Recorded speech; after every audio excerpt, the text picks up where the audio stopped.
Hello friends, welcome to our channel. இன்னைக்கு நம்ம சேனல்ல 11th standard biology question pattern அப்புறம் mark allotment பத்தி தான் பார்க்க போறோம். ஓகேங்களா? சரி வாங்க நம்ம வீடியோக்குள்ள போலாம். 11th standard biology. So 11th standard biology வந்து நமக்கு தெரியும் ஏற்கனவே 70 marks exam எழுத போறோம். ஓகேங்களா? 70 marks exams 3 hours exam நடக்கும். ஓகேங்களா? 70 marks exam எப்படி எல்லாம் ஸ்ப்ளிட் பண்ணிருக்காங்க? Bio botany 35 marks, bio zoology 35 marks. இதுல ஃபர்ஸ்ட் நீங்க கிளியரா இருக்கணும். Bio botany 35 marks and bio zoology 35 marks, totally 70 marks. 3 hoursக்கு exam எழுதுவீங்க. ஓகேங்களா? அப்புறம் bio botanyலயும் bio zoologyலயும் question paper pattern part 1, part 2, part 3, part 4 எல்லாம் என்ன இருக்குதுன்னு பார்க்கலாம். First part 1ல வந்து choose the correct answer. ஓகேங்களா? question number 1 to question number 8 வரைக்கும் 8 choose the correct answer இருக்கும். ஓகேங்களா? அந்த choose the correct answer என்னவா இருக்கலாம்? match the following இருக்கலாம், fill ups இருக்கலாம், choose இருக்கலாம், assertion reason இருக்கலாம், correct the incorrect statements, இந்த மாதிரி different typesல இருக்கலாம். ஆனா choose the correct answer தான். ஓகேங்களா? MCQ தான் first Roman letter 1 to 8 questions. So total number of questions 8 questions. So அந்த 8 questions நீங்க attend பண்ணனும். So you will get 8 marks. ஓகேங்களா? So இது இந்த 1 marks கம்ப்ளீட் பண்றதுக்கு உங்களுக்கு 10 minutes or 12 minutes தேவைப்படும். ஓகேங்களா? So first Roman letter choose the correct answer. இப்போ நான் botany பத்தி தான் சொல்லிட்டு இருக்கேன். Then we will go to zoology. Second partல வந்து 2 mark questions. ஓகேங்களா? செகண்ட் பார்ட்ல என்ன இருக்குது? 2 mark questions இருக்குது. 2 mark questions என்ன கொடுத்திருக்காங்க? question number 9 to question number 14 வந்து 2 mark question. ஓகேங்களா? 2 mark questions வந்து 6 questions இருக்குங்க. சரிங்களா? 6 questionsல வந்து நீங்க 4 questions attend பண்ணனும். ஓகேங்களா? 6 questionsல 4 questions attend பண்ணனும். and then very important, question number 14 வந்து ஒரு compulsory question. 2 marksல last question number 14 is a compulsory. So அந்த compulsoryயோடும் சேர்த்து நீங்க 4 questions total attend பண்ணனும் 6 questionsல இருந்து. So you will get 4 into 2 16 marks. Sorry, 4 into 2 8 marks. Time management 16 minutesல நீங்க எழுதிரலாம். ஓகேங்களா? Next one part 3. Part 3ல வந்து 3 mark questions. Part 3ல 3 mark questions. 3 mark questionsம் அதே மாதிரி தான். 15ல இருந்து 19, question number 15ல இருந்து 19 வரைக்கும் 3 mark questions. ஓகேங்களா?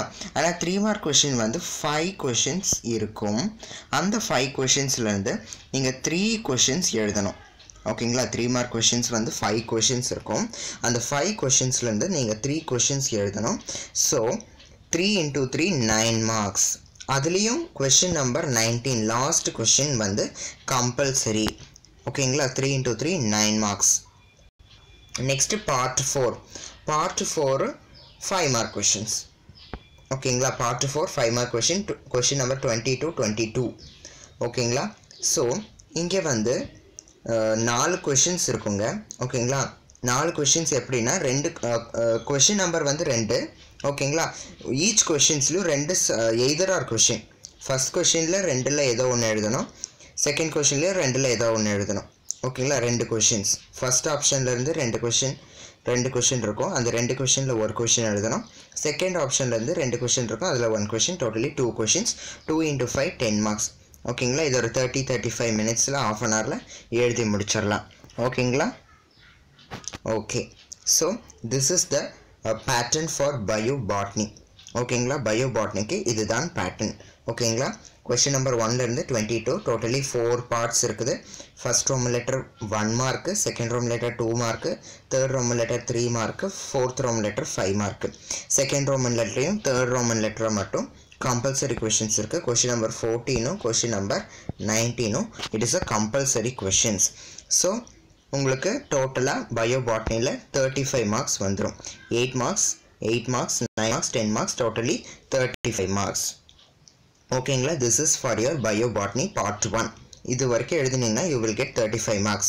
டோட்டலா 35 marks கிடைக்கும். அடுத்து next part 2 தான் biozoology. part 2 தான் biozoology. ஓகேங்களா? same as it is biobotany தான். biobotany மாதிரியே தான் biozoologyக்கும் question pattern. ஓகேங்களா? அது அந்த biobotanyயோட பேட்டர்ன் மாதிரியே தான் நம்மளுக்கு பயோசுவாலஜியோட பேட்டர்னும் அதே மாதிரி 1 to 8 choose, 9 to 14 2 marks, 15 to 19 3 marks, 20 to 22 5 marks. ஓகேங்களா, 20 to 22 5 மார்க்ஸ். இதே மாதிரி எய்தராக இருக்குது 5 மார்க்ஸில் 14th question 19th question compulsory. So இதுவும் அதே மாதிரி எழுதிங்கன்னா totally you will get 35 marks. இதுக்கும் 35 மார்க்ஸ் தாங்க. ஓகேங்களா, ஸோ டோட்டலி பயோபாட்னிக்கும் பயோசுவாலஜிக்கும் 35. ஸோ டோட்டலி 70 மார்க்ஸுங்க. 70 marks for your biology exam. இது தியரி எக்ஸாம். ஓகேங்களா, இதுதாங்க உங்கள் பப்ளிக் எக்ஸாமுடைய பேட்டர்ன். ஸ்டூடெண்ட்ஸ் நீங்கள் எல்லோரும் பார்த்துக்கோங்க. இந்த பேட்டர்ன் வைஸ் தான் பப்ளிக் எக்ஸாமில் கொஷின்ஸ் ஃப்ரேம் பண்ணுவாங்க. ஸோ இந்த பேட்டர்ன் வந்து உங்களுக்கு ரொம்ப யூஸ்ஃபுல்லாக இருக்கும். ஓகேங்களா, ஸோ தேங்க்யூ ஃபார் வாட்சிங் திஸ் வீடியோ. இந்த வீடியோ உங்கள் எல்லாருக்கும் யூஸ்ஃபுல்லாக இருக்கணும்னு நம்புகிறேன். மறக்காமல் நம்ம சேனலை சப்ஸ்கிரைப் பண்ணுங்கள், எல்லாருக்கும் ஷேர் பண்ணிவிடுங்க. 11th ஸ்டாண்டர்ட் பயாலஜி ஸ்டூடெண்ட்ஸ்க்கு வந்து ரொம்ப யூஸ்ஃபுல்லாக இருக்கும். நெக்ஸ்ட் வர வீடியோஸில் இதே மாதிரி டைம் மேனேஜ்மெண்ட், ப்ராக்டிக்கல் எக்ஸாம்ஸ் பற்றியான வீடியோஸ் எல்லாம் நான் போடுறேன். ஸோ அது வரைக்கும் உங்களிடம் விடைபெறுகிறேன். நன்றி, வணக்கம்.